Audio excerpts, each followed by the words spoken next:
Bom, olá, sejam bem-vindos. Eu espero que vocês estejam me ouvindo bem. Acho que sim, né? O áudio parece estar ok. Vamos começar mais uma aula de física, né? Mais um bloco aí de física. E hoje eu vou falar sobre a força de atrito. Vou começar falando aí sobre força de atrito. Eu vou colocar o título logo aqui, ó. Força de atrito. É, o assunto força de atrito, né? Ele acaba sendo que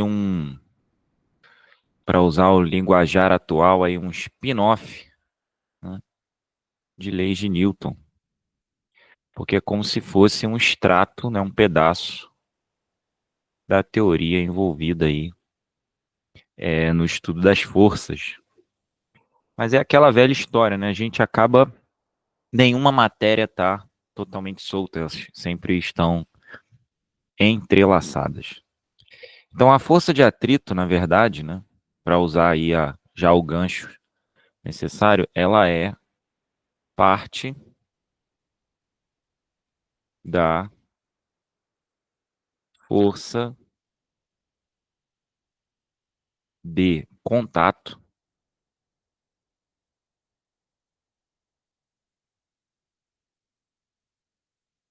tá? Então a força de atrito, ela é parte da força de contato. Ou quando eu falo parte, eu estou querendo me referir a componente, tá? Então é componente aqui. Entenda aqui, ó, componente, né? Componente, não componente. Componente. Componente, eu vou botar aqui, ó, é, deixa componente mesmo. Parte da força de contato, que é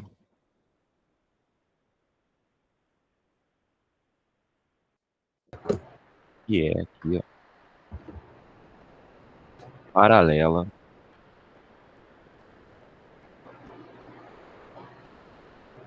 à superfície.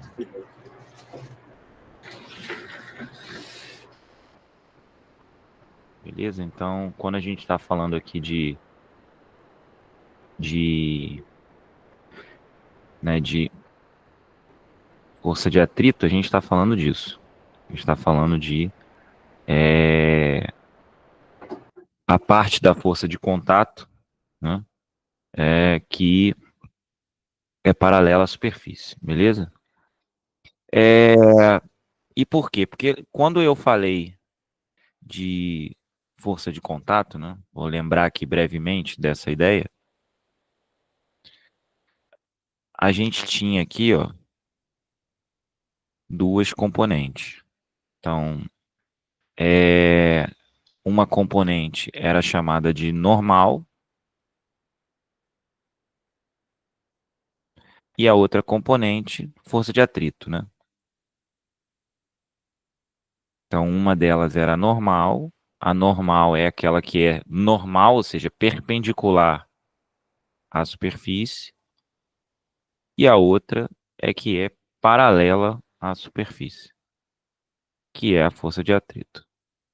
E aqui eu não estou nem dizendo para onde ele está andando, né? Só estou dizendo que tem uma força de atrito aqui e etc. A gente vai entender um pouco melhor aí como que isso Fala aí, cara. Como que isso se dá, tá? Como que eu consigo interpretar esse comportamento da força de atrito? Então, eu vou deixar aqui uma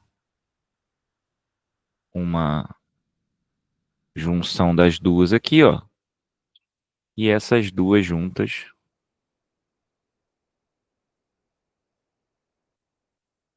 vão formar o que a gente chama de força de contato. A maioria das pessoas acaba estudando só a normal e a força de atrito. Então, assim, fica aquela coisa parecendo que normal é uma força e força de atrito é uma força. É e não é. Na verdade, normal é uma parte da força. Pode ser que ela seja a única parte. E aí, nesse caso, a normal é a própria força de contato, que é quando não tem força de atrito. E a força de atrito, que é a outra parte. E as duas juntas formam a força de contato. Então, a normal mais a força de atrito, inclusive isso já aconteceu num problema, eu vou mostrar aqui a ideia geral, né? Ele pede a força de contato, você tem que juntar as duas. Então, o que eu posso dizer é que, vetorialmente falando, a força de contato ela é a soma da normal com a força de atrito. E aí o problema a que eu estou me referindo, ao qual, né, eu estou me referindo, é o seguinte. Ele dizia lá que um objeto era lançado assim, né? Ou coisa parecida, e aí ele pedia nesse ponto aqui, ou, enfim, eu não sei, eu me lembro se era um lançamento oblíquo, mas acho que não, acho que era um lançamento horizontal mesmo, alguma coisa assim. Mas enfim, isso não vai fazer diferença qual era o tipo de lançamento, não. Vamos supor que era isso aqui. Ele pedia num dado momento aqui, ó, em que esse objeto parasse, né? Ou pouco antes de parar, qual era a força exercida pelo solo. E aí muita gente coloca só a força de atrito, o que é um erro, porque a força exercida pelo solo, ela é a soma da força de atrito, né, com a normal, tá? Então, se um objeto se move aqui sobre uma superfície horizontal, né, a força de contato ela é a soma das duas forças, normal e força de atrito, tá? E é claro que esse valor, algebricamente falando, ele é dado por um teorema de Pitágoras, né? Você vai fazer força de atrito ao quadrado mais normal ao quadrado, dando força de contato ao quadrado. Ou seja, você vai escrever isso. Isso aqui vai me dar o módulo da força de contato, né? Eu falei sobre isso quando eu falei sobre o cálculo do módulo de uma força, né? É, quando você escreve a equação assim sem a seta em cima, você está se referindo ao módulo. E quando você escreve a equação com a seta, você está se referindo à operação vetorial, né? Então, basicamente é isso. Bom, mas vamos lá. A força de atrito, né? Agora falando especificamente da força de atrito, depois de fazer essa contextualização inicial, a força de atrito, ela se deve, vamos dizer assim, a componentes, né, partes componentes, que dependem de outras coisas. Então, a força de atrito, ela é uma função do, do solo, vamos dizer assim, é uma função da superfície, é uma função do sistema físico, principalmente no que diz respeito ao tipo de superfície, tá? Por exemplo, deslizar um bloco de madeira em cima de um bloco, em cima de uma superfície metálica lisa, é diferente de deslizar um bloco de madeira sobre uma superfície de concreto, por exemplo, porque a superfície é diferente. Então, o tipo de superfície interfere. Esse tipo de superfície vai ser dado pelo que a gente chama de coeficiente de atrito, né? Então, o coeficiente de atrito vai me dizer se uma superfície, né, tem ou não muito atrito ou pouco atrito, vamos dizer assim, né? Então, o muito atrito ou pouco atrito vai depender do coeficiente de atrito, certo? Então, o coeficiente de atrito é que vai mandar no quão difícil é mover determinado objeto sobre uma superfície, beleza? E basicamente existem dois coeficientes de atrito: o coeficiente de atrito estático e o coeficiente de atrito dinâmico. O coeficiente de atrito estático, como o próprio nome diz, ele atua, né, ele vai aparecer quando o sistema estiver em repouso,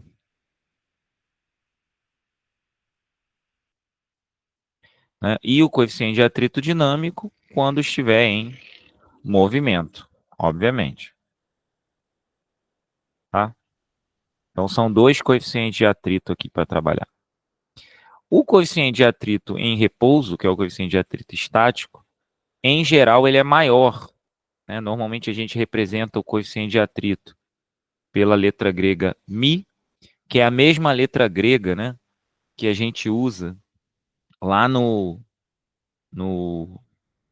micro, né? Então, essa letra grega mi, né, quando tiver em repouso, que é o mi estático, ele vai ser maior do que o mi dinâmico, ou o mi cinético, né, que eles costumam chamar. Coeficiente de atrito cinético. Às vezes usa a palavra cinética, às vezes usa a palavra dinâmico. Bom, enfim, tanto faz. Por que acontece isso? Porque, digamos que é como se fossem engrenagens, né? Dentes de uma engrenagem. Se você tiver parado, esses dentes podem estar perfeitamente encaixados ali. Conforme você começa a andar, esse encaixe meio que diminui, né? Você fica meio que sobre os encaixes. E aí eles meio que deslizam uns sobre os outros. Tá? Quase como se você estivesse passando por cima de um buraco e em vez de cair, você batesse tipo, caísse, em vez de cair, você bater na beiradinha do final do buraco ali, né? Então, meio que você diminui, mas não diminui tanto quanto se você tivesse devagar, tá? A associação é mais ou menos essa. Se você passar devagar por vários quebra-molas, você sente mais do que se você passar rápido, porque é como se você pulasse o buraco. Então, enquanto está em movimento, o atrito é menor do que enquanto está parado, tá? Eu vou exemplificar um pouco isso em situações futuras. E aí, isso vai trazer uma característica para a força de atrito que não aparecia com outras forças, que é o seguinte: a força de atrito, se você fizer um gráfico dela, se você desenhar uma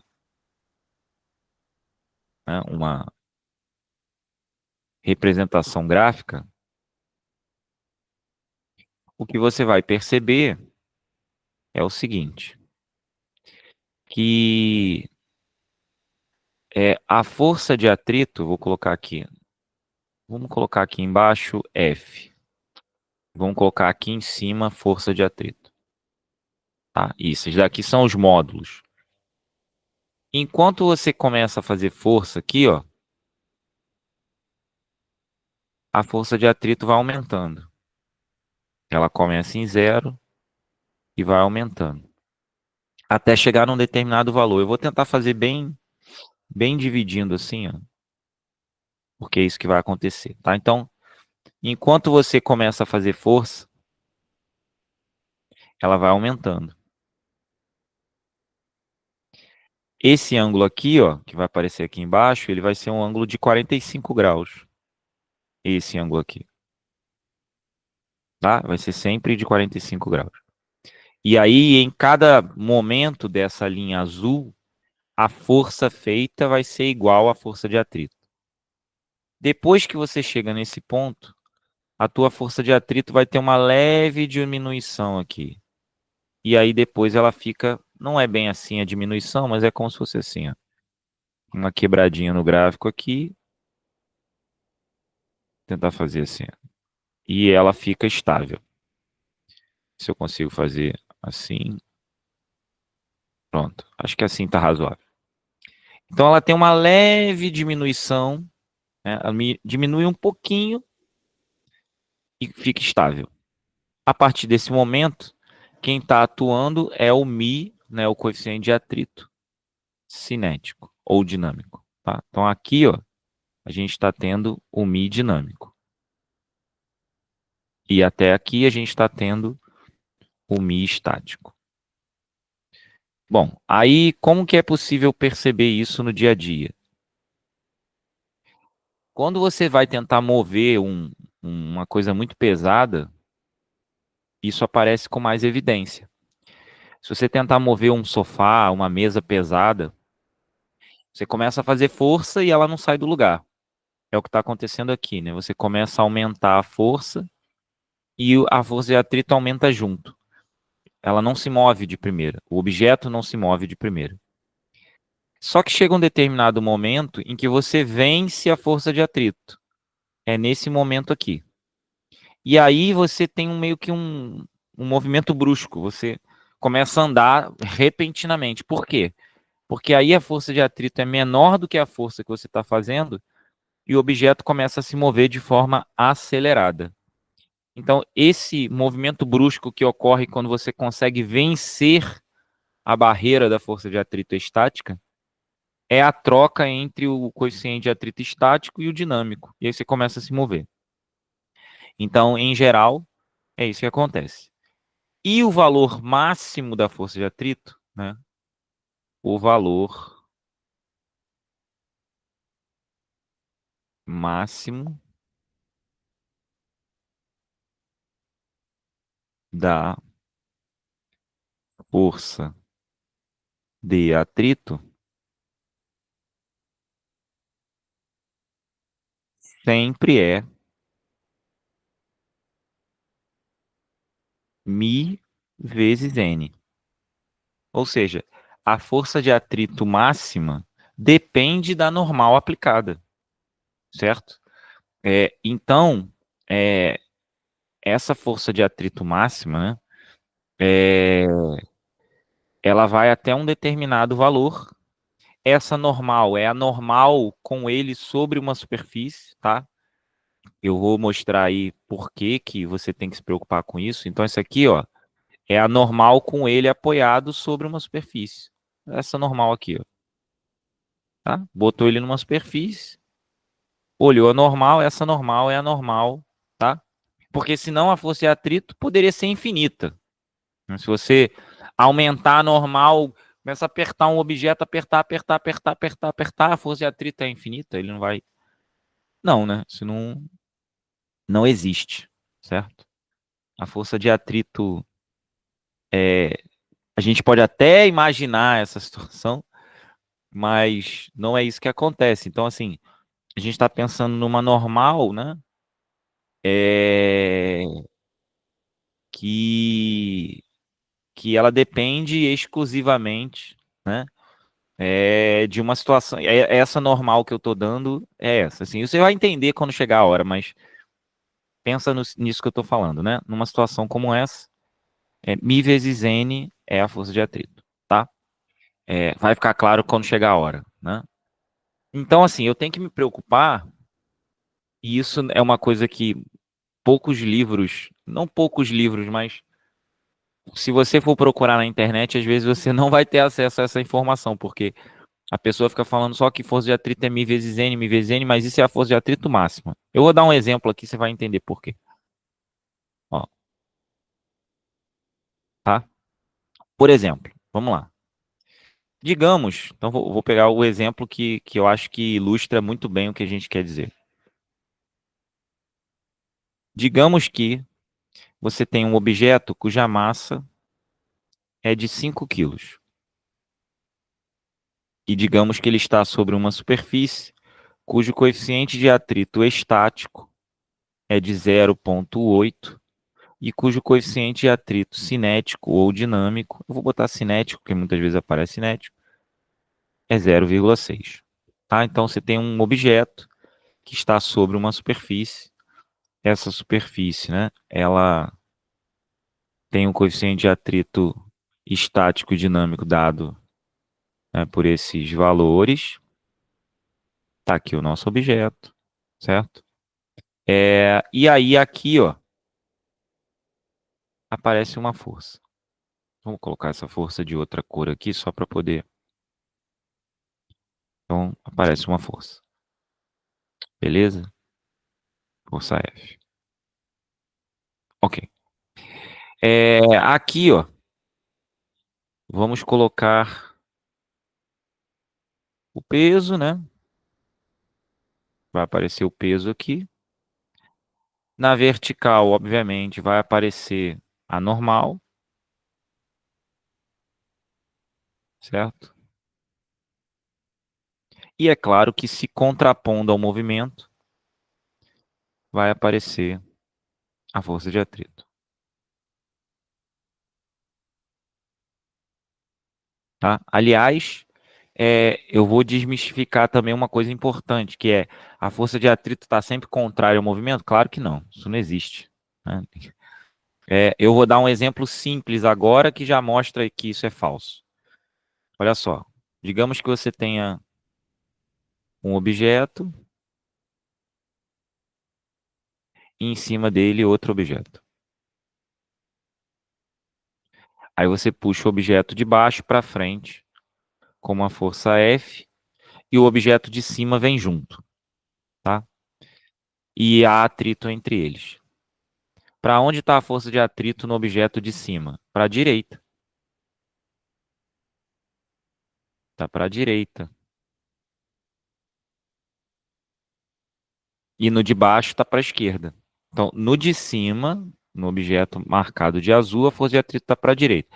No de baixo, né, está para a esquerda. Então, no de baixo, a força de atrito, né, que eu vou chamar de fat linha, né, está para trás, realmente. Porque o objeto de cima está atrapalhando o movimento. Mas no de cima está ajudando. É ele que move o objeto de cima. Então, essa coisa de que a força de atrito está sempre contrária ao movimento é errado. Outro exemplo simples, se você não está convencido com esse, é o exemplo do pneu do carro. O pneu do carro, né? Conforme ele gira para cá, ele tenta empurrar o chão para trás. E ele tentando empurrar o chão para trás, ocorre uma reação, olha a lei de Newton aí, ó, do chão empurrando essa parte de baixo do pneu para frente. E é isso que move o carro para frente, porque aí isso causa uma alavanca, vamos falar aí sobre isso depois, quando falar de corpos extensos, que move o eixo do carro para frente, né? Então, você tenta mover ele para trás, como ele não vai, isso aqui vai para frente, né? Isso aqui se move para frente, criando um movimento de alavanca, né? Entre o centro da roda e o chão. Tanto é que se não houver atrito, o carro, a roda patina, né? Entre aspas, e o carro não sai do lugar. Tá? Mas vamos voltar aqui para o nosso exemplo. Como o objeto não se move, a normal, verticalmente, a normal ela tem o mesmo valor do peso, que já vimos ser mg. É claro que g aqui eu estou considerando como sendo 10 metros por segundo ao quadrado, tá? Então, a nossa normal nesse caso será igual a 5 vezes 10, 50 newtons, ok? 50 newtons, tá? Então, a força de atrito estática máxima, né? Vou tirar essa seta. Força de atrito estática máxima vai ser de 50 vezes 0,8, ou seja, 40 newtons. A força de atrito cinética máxima vai ser 50 vezes 0,6, ou seja, 30 newtons. Aí vem a seguinte pergunta. Se você fizer uma força de 10 newtons, né? Se F for igual a 10, se F igual a 10 newtons, o que ocorre? Nada. Não ocorre nada. O objeto não se move. Porque se a força de atrito estática máxima é 40 e eu fiz 10, significa que a força de atrito vale 10, a força de atrito estática vale 10 newtons. Olha o nosso gráfico aqui em cima, ó. Eu estou numa situação em que eu não alcancei ainda o valor máximo. Eu estou numa situação em que aqui é 10, aqui é 10 e o meu máximo é 40, certo? Eu não cheguei ainda ao máximo. Porque senão eu faria força para frente no bloco e ele se moveria para trás.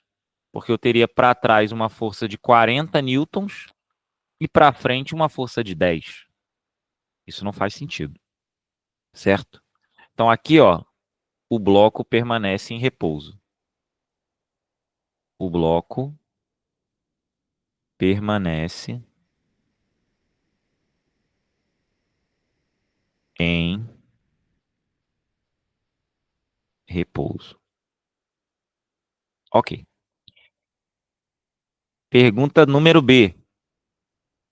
Se a força de atrito, ou se a força que eu faço for de 40 newtons, caramba, agora eu tenho uma força que é idêntica à força de atrito máxima. Então, na minha primeira pergunta, a força era de 10 newtons e eu queria saber o que acontecia. O bloco permanecia em repouso. Agora eu estou fazendo 40 newtons de força.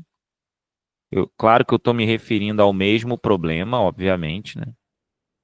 Essa força aqui, né? Eu estou falando dessa força. O que que vai acontecer? A minha força de atrito estática continua sendo 40 newtons. Mas só que agora o bloco permanece em repouso, porém, então, ó, o bloco permanece, mesma coisa, permanece em repouso. Aí, vírgula. Tem um porém. Na iminência, iminência de movimento. E por que que isso é importante, né? É sempre bom eu destacar o porquê de eu dizer isso aqui. Porque se ele não estivesse na iminência de movimento, eu jamais saberia quanto é a força de atrito. Por exemplo, se eu não tivesse dado a massa do objeto aqui, ou tivesse dado a massa, né, e tivesse dado, enfim, contexto aqui genérico, você poderia ter um problema, porque você não saberia se a tua força de atrito está no máximo ou não. Né? Por exemplo, ó, vamos devagar, vou chegar lá, né? Então vamos colocar aqui que eu fico ansioso para poder trazer o conteúdo e vamos chegar lá, mas o plano inclinado é o maior vilão dessa história. Então, toda vez que o enunciado, né, envolve força de atrito e blocos em repouso, cuidado, porque é necessário verificar se já está na iminência de movimento, senão a força de atrito não vai estar no máximo, certo? E se ela não vai estar no máximo, né, fica complicado.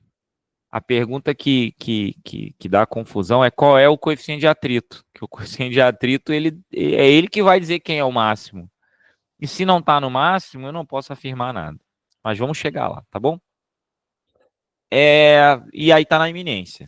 O que que acontece se a força fosse 45? Vamos lá. O que que acontece se a força fosse 45? Então, pergunta número C, né? O que que aconteceria se a força fosse 45 newtons?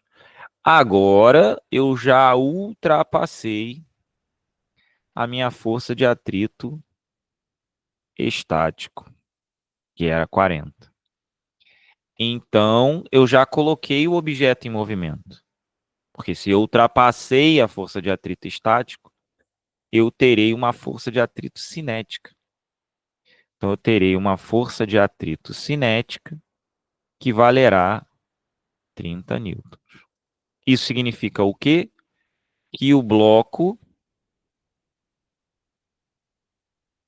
move-se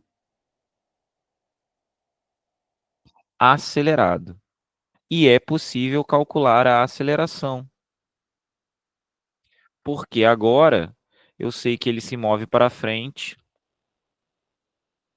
com F menos fat, F menos fat, F é maiúsculo, né? F menos fat, fat essa simétrica. Ah, simétrica, simétrica, ó. Aqui, lembrando, né? Aqui tá no máximo, tá? Força de, né? Aqui também tá no máximo, mas no máximo da cinética, obviamente. Igual a MA. Isso me dá o quê? F 45 menos fat 30 massa 5 A 45 menos 30, 15 A igual a 3 metros por segundo ao quadrado e está resolvido o nosso problema. Isso não só é um alerta, como é um exemplo de problema, né? Você tem que se ligar aí que isso aqui já é um exemplo de pergunta, tá? Então isso pode aparecer lá na EA, pode aparecer. Isso aqui já seria até mais do que EA, tá? Uma SpaceX já cobraria esse tipo de pergunta. Tipo, o que que acontece se eu fizer uma força com 40? O que que acontece se eu fizer uma força com 10, né? É importante, beleza? Você tem que ficar ligado nisso aí. Bom, então vamos a alguma situação aqui complicada, né? Uma situação porque do que valeria a pena uma aula dessa se não houver uma situação complicada para ser resolvida? Então, vamos só recapitular o que é força de atrito. É a parte da força de contato, é a componente dela, que é paralela à superfície, né? Então, a força de atrito ela é uma componente de algo maior. Esse algo maior chama-se força de contato, tá? Quando ele pede a força de contato, é isso aqui que você vai fazer. Pitágoras aqui, ó. Beleza? Essa força de atrito se divide em dois tipos: estática e dinâmica ou estática e cinética. Sendo que o Mi estático costuma ser maior que o Mi dinâmico, fazendo com que o gráfico da força de atrito tenha essa característica mostrada aqui à direita, né? Ela aumenta até um valor máximo e depois se reduz e se mantém constante. Esse valor máximo é μ vezes n, né? Esse μ vezes n precisa ser levado em consideração que normalmente esse n vem de um n sobre uma superfície em que o bloco está em repouso, né? Ou seja, parado. Mitos e verdades sobre a força de atrito, ela nem sempre está contrária ao movimento, ela pode provocar o movimento. Exemplo 1 aqui, ó. Exemplo 1 e exemplo 2.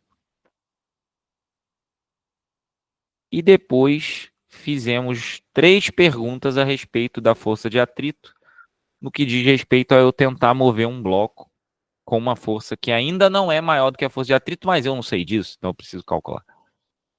Vamos ao exemplo do plano inclinado que eu falei, porque o plano inclinado talvez seja o mais clássico de todos. E aí vamos fazer o seguinte: plano inclinado.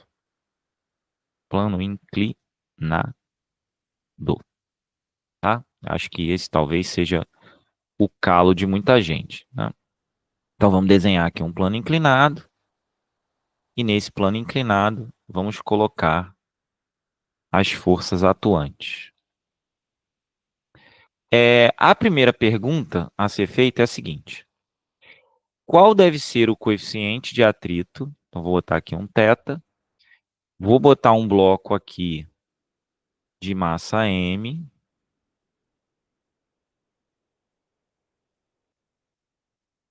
Né? Esse bloco tem massa M. Qual deve ser o coeficiente de atrito mínimo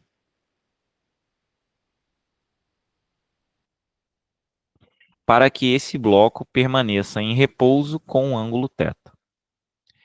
Lembrando que é impossível ele ficar em repouso se não houver atrito. Já falei sobre isso na aula de leis de Newton e suas aplicações, tá? Não dá. Porque a normal, eu vou mostrar que não dá já agora, mas lá você tem mais detalhes. Ó, a normal ela vai ficar assim, né? É posicionada perpendicularmente ao plano, e aí eu vou colocar um eixo aqui, ó, que é o chamar de eixo Y.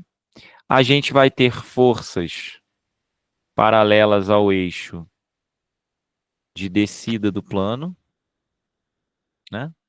E essas forças se devem, aliás, essas componentes de força se devem ao fato de o peso estar alinhado com a vertical. Ó, peso e normal. Ou seja, vai haver uma resultante, tá vendo? Mas se houver força de atrito, ela pode impedir a descida. Porque aí ela vai ficar aqui, ó, e as duas juntas, né? Tentar fazer de uma forma que fique bem visível. As duas juntas, né? Normal e força de atrito,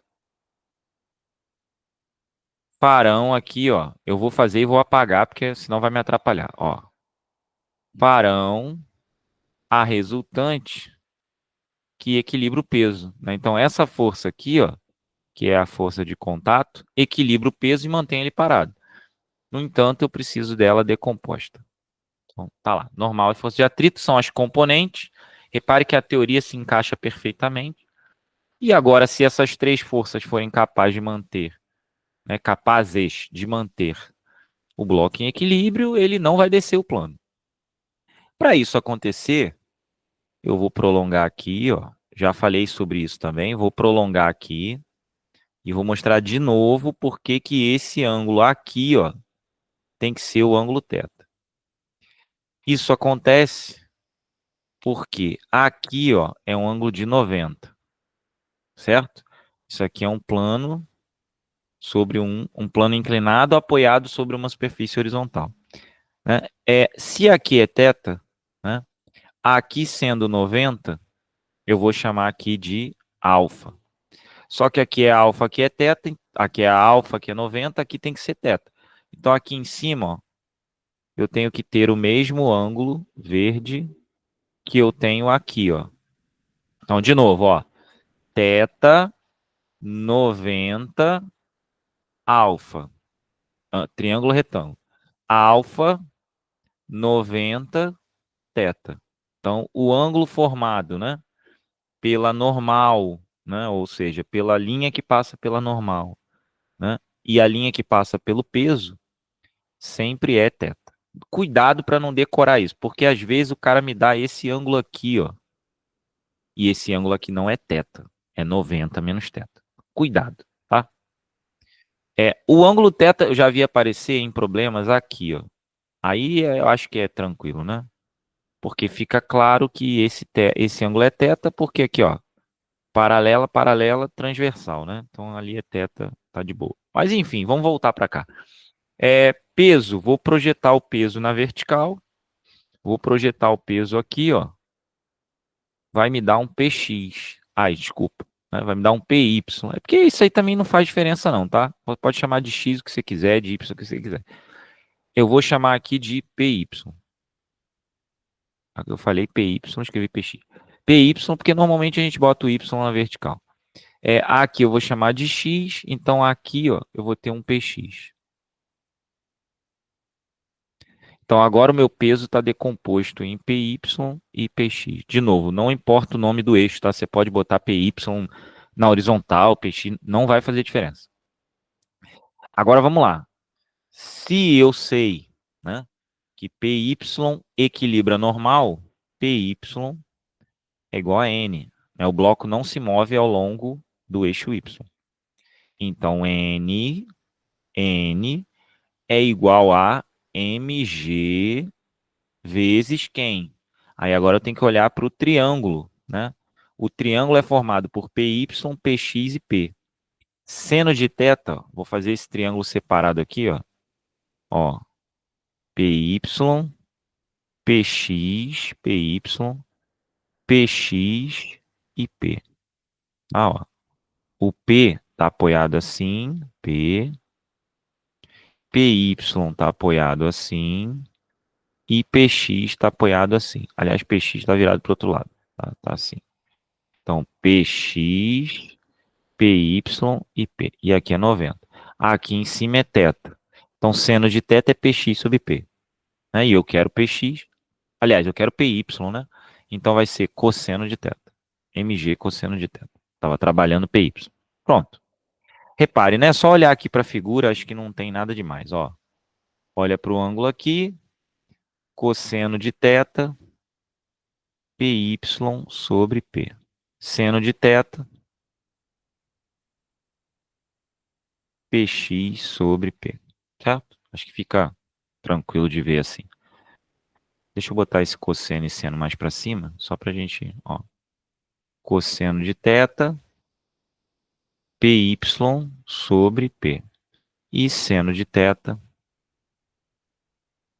PX sobre P. Pronto, tá aí. Então, a normal é MG cosseno θ. Pronto, achei a normal. Já posso calcular a força de atrito máxima. Já tem a normal, certo? A normal aplicada sobre o bloco. Ok. Mas eu quero PX, porque é PX que faz ele descer. E aí eu vou ter PX, agora vamos para o PX. PX igual, ou melhor, vou até escrever assim, ó, PX menos força de atrito igual a massa vezes aceleração. Mas se ele está em repouso, a aceleração é nula. Concorda? Porque se a velocidade não muda, a aceleração é zero. Então, Px tem que ser igual à força de atrito. Mas quem é Px? Px é P seno θ. Mais Px é igual a P vezes seno θ. Logo, vamos fazer o seguinte, ó. Vamos escrever aqui. Ó, Px, P seno de θ. Força de atrito. Aí agora vem aquele detalhe importante. A força de atrito está no máximo? Não, não sei. Então vou deixar aqui, FAT. Quem é P? Mg seno θ. E aqui eu tenho força de atrito. Agora, se eu quero o coeficiente de atrito mínimo, e por que que eu quero o coeficiente de atrito mínimo? Eu quero saber qual é o menor valor para a força de atrito que me permite manter ele parado. Então, a força de atrito para manter ele parado, né, a força de atrito para manter ele parado, a força de atrito para manter ele parado tem que ser maior ou igual a mg seno θ, concorda? Ela tem que ser maior ou igual do que mg seno θ. A força de atrito máxima. Porque a força de atrito sendo maior do que mg seno θ, o bloco sobe. Você inclina o plano, o bloco, em vez de descer, ele sobe, se a força de atrito for maior. Então, a força de atrito máxima tem que ser maior, né? Então, força de atrito máxima,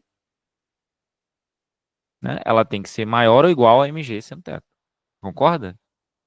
Então, a força de atrito, não a máxima, tem que ser igual a mg seno θ. Foi o que a gente escreveu, concordo. A força de atrito máxima, maior ou igual. E se ela é igual a e a força de atrito é maior, é porque você ainda não está no máximo. É isso.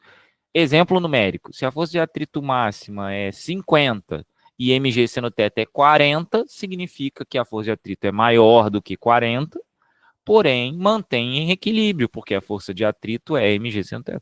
Ou seja, está dentro do que a gente quer. Bom, muito bem. Força de atrito máximo é μ vezes n, maior ou igual a mg seno de θ. Mas quem é μ? É o estático ou dinâmico? Estático. Está parado ainda. Então, μ estático vezes n, já calculamos n, ó, mg cosseno θ. Mg cosseno θ maior ou igual a mg seno de θ. Ó, tá aqui o normal, tá aqui o que concluímos sobre o peso e a força de atrito. Ó. Mas aí agora, o que que vai acontecer aqui, ó? Eu vou cortar mg, ó. Cortei m, cortei g, fiquei com mi estático maior ou igual a seno de θ dividido pelo cosseno de θ. Ou seja, mi estático tem que ser maior ou igual a tangente de θ. Então, o mi estático, para manter alguém em equilíbrio sobre o plano inclinado, tem que ser maior ou igual do que a tangente do ângulo. Então, exemplo, né? Exemplo. Se você tem um plano inclinado, aí vamos ao exemplo, né? Exemplo. Olha só. Aí agora, é por isso que eu gosto de fazer o troço na risca, em vez de ficar inventando. Ó, exemplo. Você tem um plano inclinado de 45 graus, certo? Plano inclinado de 45 graus, ó.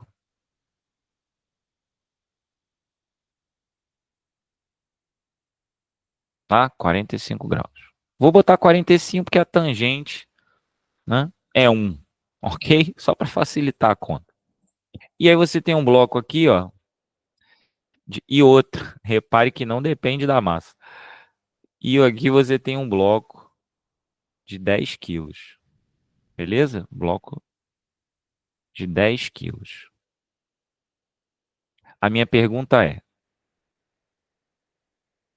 né? É... Primeiro, se ele perguntasse qual é o coeficiente de atrito mínimo para que ele ficasse em equilíbrio. Aí você que é malandro vai falar, porra, assisti essa aula, coeficiente de atrito mínimo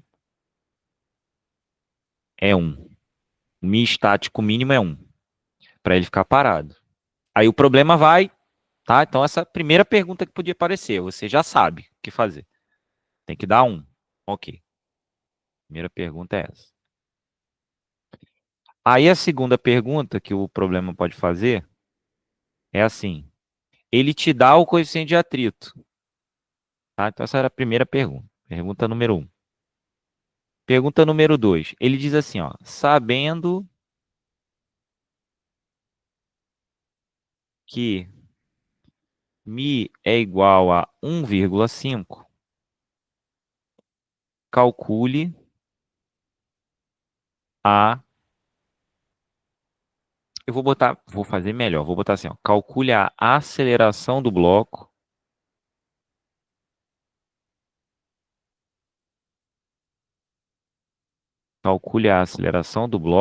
e a força de atrito, tá? Pronto. O leigo, o cara que não sabe, vai fazer o quê? Aqui, ó, repare. Eu já disse a você que o coeficiente de atrito mínimo é 1. E o problema está dizendo que o coeficiente de atrito é 1,5, ou seja, maior do que o mínimo. É mais do que o suficiente. Olha o que que vai acontecer. Você vai lá, faz assim, ó. Vou botar o PX, aí agora eu vou cortar um caminho. Não vou ficar fazendo tudo por, né? Você vai lá, faz isso. Ah, tem um tal de PX aqui. Tem um tal de PY aqui. PY. Tem uma tal de normal. Você vai lá, né? Normal. Pá. Quase todo mundo faz isso, né? Vai lá, normal. Tem uma tal de normal aqui. Normal. Tem a força de atrito.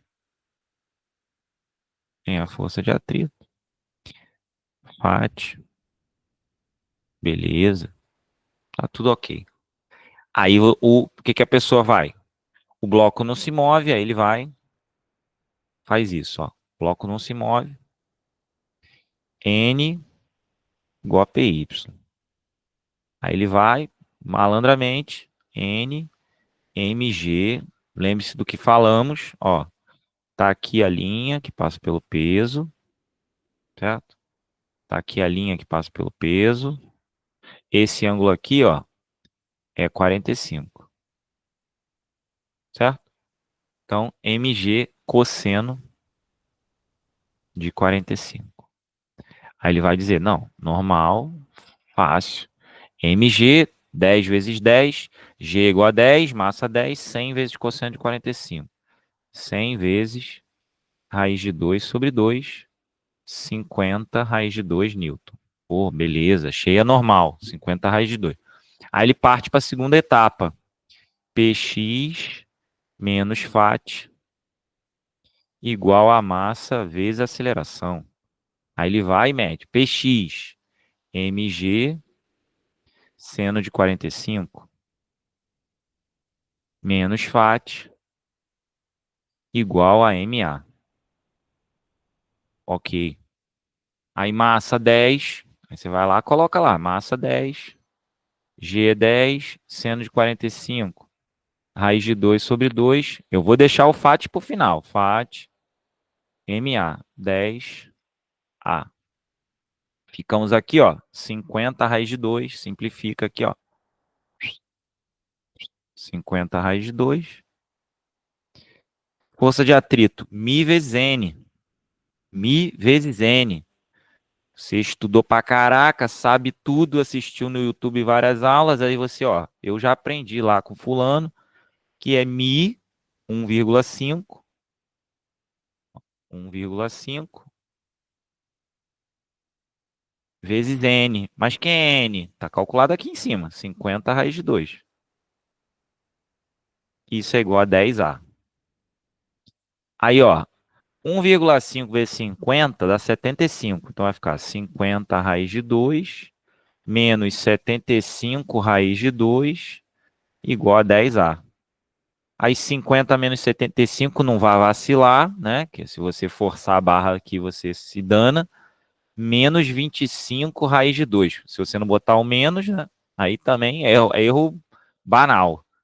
10a.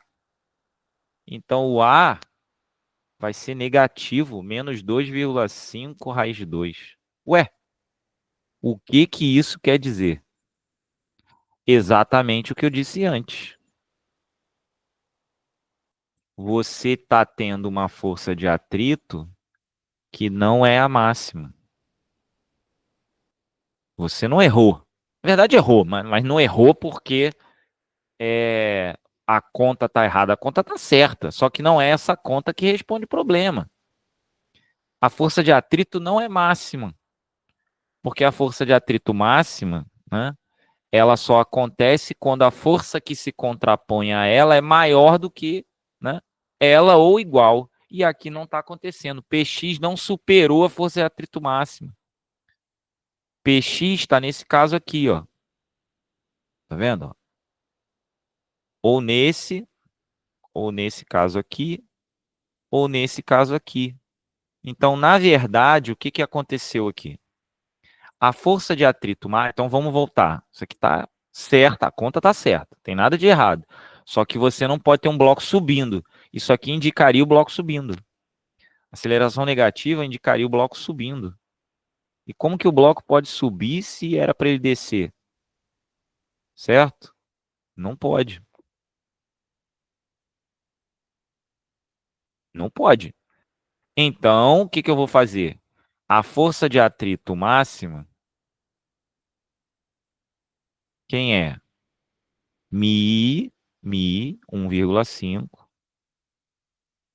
vezes N. 1,5 vezes N, 50 raiz de 2, ou seja, 75 raiz de 2 Newton. Essa é a FAT máxima. Beleza. Se essa é a FAT máxima e o meu Px é menor do que a FAT máxima, né? E o meu Px, que é de 50 raiz de 2, é menor que a FAT máxima, significa que o bloco vai ficar parado. Então, a resposta à pergunta 2 é: qual é a aceleração do bloco? Qual é a aceleração do bloco? A igual a 0 metros por segundo ao quadrado, pois Px é menor do que Fat máximo, certo? Segunda resposta, qual é a força de atrito? Fat é igual a Px, que é 50 raiz de 2 Newton, e não o que a gente achou. Então, esse problema pegaria muita gente. Quando eu falo muita gente, é muita gente mesmo. Por quê? A maioria esmagadora das pessoas não se preocupa, porque o cara fica no automático, e eu não culpo o candidato, porque ele é treinado a fazer isso, vai no automático. PX menos não sei o que, MA, vai jogando, vai jogando. Aí o que que acontece normalmente? O cara chega aqui, acha que errou um sinal, já mete um menos aqui, um mais, aí bota 25, pá, e lá na resposta tem isso, ele marca, quando vai conferir, errou. Errou porque não sabe a teoria direito. Aprendeu lá que é só fazer conta e acabou e erra, tá? Então, esse exemplo mostra claramente que você tem que entender que numa situação como essa, se o Px não é maior do que a força de atrito máxima, o bloco não vai descer. Ele vai ficar parado, a aceleração é zero e a força de atrito é igual ao Px. Se ela é maior do que a força de atrito máxima, então o bloco desce. Ah, e como que eu sei a força de atrito máxima? Mi igual a tangente de θ. Se tangente de θ nesse caso é 1, se o coeficiente de atrito é maior que 1, ok. Agora, se o coeficiente de atrito fosse 0,8, 0,5, o bloco ia descer. Por quê? Porque você teria superado a força de atrito máxima com o Px, e aí certamente o bloco ia descer, ok? Então, cuidado com esse tipo de problema. O último exemplo que eu quero dar aí sobre a aula de hoje envolvendo força de atrito é o seguinte, tá? Então, mais um exemplozinho aqui para fritar a cabeça da galera, porque como eu falei, muita gente decora coisa e não é todo livro que traz isso. Então, assim, eu gosto de mostrar esses exemplos porque eles são bons. Ó, digamos que você tem uma parede aqui, e nessa parede você tem um bloco aqui encostado, né? Tá? E aí esse bloco tem 1 quilo, né? Digamos que esse bloco tem 1 quilo.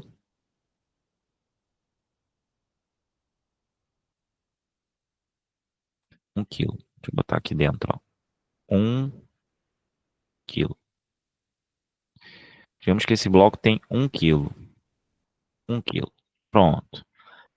E aí você está fazendo uma força, o bloco está na vertical, tá? E você está fazendo uma força na horizontal para segurar esse bloco na parede. Minha pergunta 1, é, qual é a força de atrito que deve ter para o bloco não descer? Beleza? Porque assim, se não houver atrito, ele desce. Concorda? Por que que eu sei que ele desce? Porque aqui, ó, eu vou ter o peso para baixo e a minha força aqui é horizontal. Então, se eu tenho um peso vertical e uma força horizontal, não tem como elas se anularem. Falei sobre isso na aula anterior, quando eu falei sobre um objeto estar em equilíbrio sob a ação de duas forças. Aliás, aqui não vai dar para ver isso, mas aqui, ó, talvez até dê. Ó, se a força resultante é nula, se isso aqui é zero, é porque um é menos o outro. Ou seja, tem que estar como um vetor oposto. Então aqui eu tenho peso para baixo e essa força horizontal. Ok. Então eu tenho que ter uma força vertical, senão o bloco desce. Então se eu vou ter uma força vertical, essa força vertical ela vai ser dada por uma componente que é a força de atrito. Obviamente, se eu faço força contra a parede faz força contra nós. Essa força é chamada de normal. Quando eu falo essa força, eu acho que você consegue entender que é a componente da força de contato. Beleza? Então, o que acontece? A força de atrito mínima, para ele ficar parado, né, a força de atrito mínima, aí agora a gente sai um pouco do máximo, etc. Força de atrito mínima para ele ficar parado é o peso, que é mg, que nesse caso é 1 vezes 10 newton, certo? Bom, então se eu faço... E aí é aquilo, né? Força de atrito mínima é 10 newton. Então vamos lá. Se eu fizer uma força de 5 newtons, essa é a minha pergunta inicial. Se eu fizer uma força F igual a 5 newtons, o bloco fica parado ou não? Né? Essa é uma pergunta retórica, não precisa responder. Depende. Depende do quê? Depende de qual é o coeficiente de atrito. Porque, olha só, eu preciso aqui de 10 newton para ele ficar parado, certo? E eu estou fazendo 5 newton. Como a força de atrito máxima que eu posso ter, né? O que é a força de atrito máxima? É μ vezes N. E N é condicionado ao valor de F, porque independente do coeficiente de atrito, N vai assumir o valor de F, tá vendo? Ó? O valor que F tiver aqui, N vai ter aqui, porque é uma reação quase. Não é a reação, cuidado, porque N é a força que a parede faz no bloco verde, né? A parede marrom, vermelha, faz no bloco verde. E F é a força que um agente externo faz no bloco. Então, elas não são para ação-reação. Eu disse ação-reação porque a normal é a reação da força que o bloco faz na parede. E a força que o bloco faz na parede se deve ao F.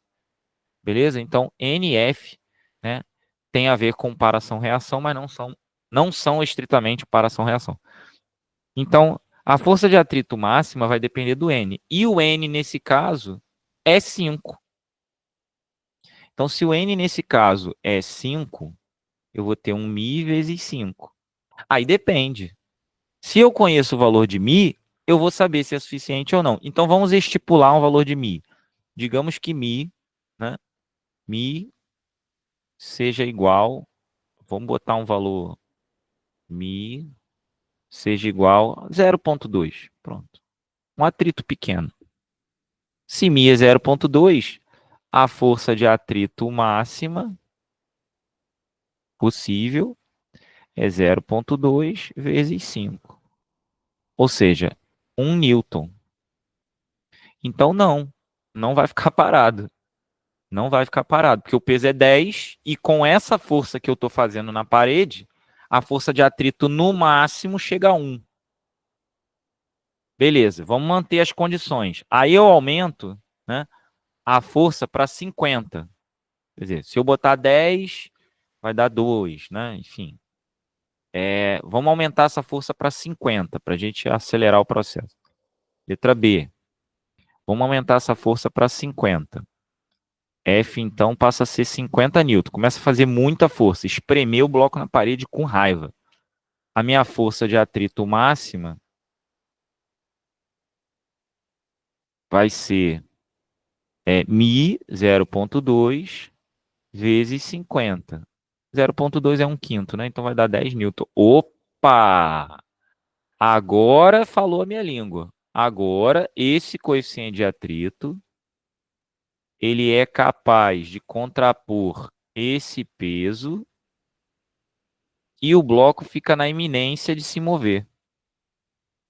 Então, com essa força, né, de 50 newtons, acho que eu vou passar para o lado de cá.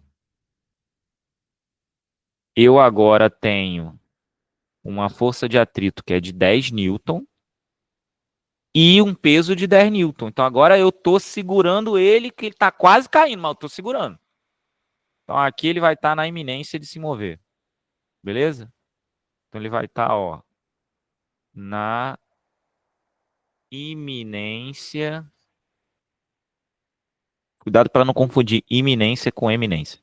Iminência de mover-se. Agora, última pergunta para a gente encerrar esse primeiro bloco, né? Letra C. E se F fosse 100 newton? Se F fosse 100 newton. Bom, se F fosse 100 newton, a força de atrito máxima que eu poderia obter seria 0,2 vezes 100, 20 newtons. Mas isso quer dizer que a força de atrito é 20 newton?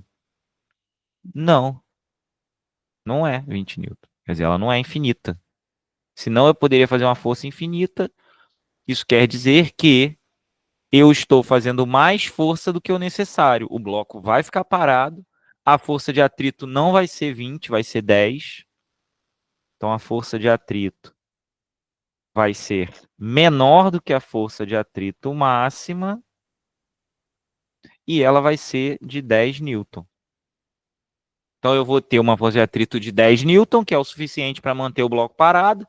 Eu vou estar fazendo força extra, poderia fazer menos força, manter o bloco parado. Quer dizer, se eu fizesse em vez de 100, se eu fizesse 54, já manteria o bloco parado e não desperdiçaria energia. Então, um problema como esse mostra que você precisa ter um conhecimento maior do que simplesmente dizer que força de atrito é μ vezes N. Porque senão você se enrola em problemas simples. Ó, esse problema aqui é simples. Esse problema. Esse aqui também é simples. Só que ele tem uma sutileza que chega a encantar a pessoa que gosta de física. Porque se o cara não sabe o que está fazendo, ele vai errar. A chance de errar é enorme. E olha que eu já vi esse problema aparecer várias vezes em vários lugares diferentes, tá? Com várias temáticas diferentes. Talvez menos na EAR, mais na SpaceX, mas enfim, para bater na EAR falta pouco. A EAR está aumentando o nível a cada dia que passa, todo mundo está aumentando o nível, então é melhor estar preparado e não precisar do que precisar e não estar preparado, aquela velha história, né? Então, é isso, tá? Então, com isso eu encerro o primeiro bloco, que é o bloco que fala aí de força de atrito, tá? Só revisando aqui tudo, né? É a força de contato, é a parte da força de contato que é paralela à superfície. O coeficiente de atrito ele pode ser estático ou dinâmico e o estático é maior. A força de atrito máxima é μ vezes N. Em geral, esse N é o N da superfície aqui, ó, a gente já falou sobre isso, tá? Mas não precisa necessariamente ser nessa situação, como a gente viu lá embaixo. A força de atrito pode ajudar o movimento, não sempre vai atrapalhar. E mostrei aqui exemplos em que você precisa saber o que está acontecendo com a força de atrito máxima para não sair calculando de maneira errada. Mostrei o exemplo do plano inclinado. Guarda esse final aqui, ó. Isso é muito, muito útil para você. Isso aqui aparece, não é pouco. Apareceu já umas 2 ou 3 vezes na EA. Então, aqui, ó, importante para caramba, tá? Então, guarda isso aqui. E falei aqui sobre a situação do plano vertical no qual você está pressionando, que é um exemplo não trivial que eu considero importante, tá? E é isso. O primeiro bloco está feito. A gente volta. Eu vou demorar nem com um intervalo para a gente não perder tempo, tá? No segundo bloco eu vou falar sobre espelhos esféricos e a gente se fala daqui a pouquinho, tá? Não devo demorar aí no intervalo, só tomar uma água, pegar um pouco de café, talvez, né? Porque sábado à noite é doído. Mas, enfim, em breve a gente se fala aí e até daqui a pouco.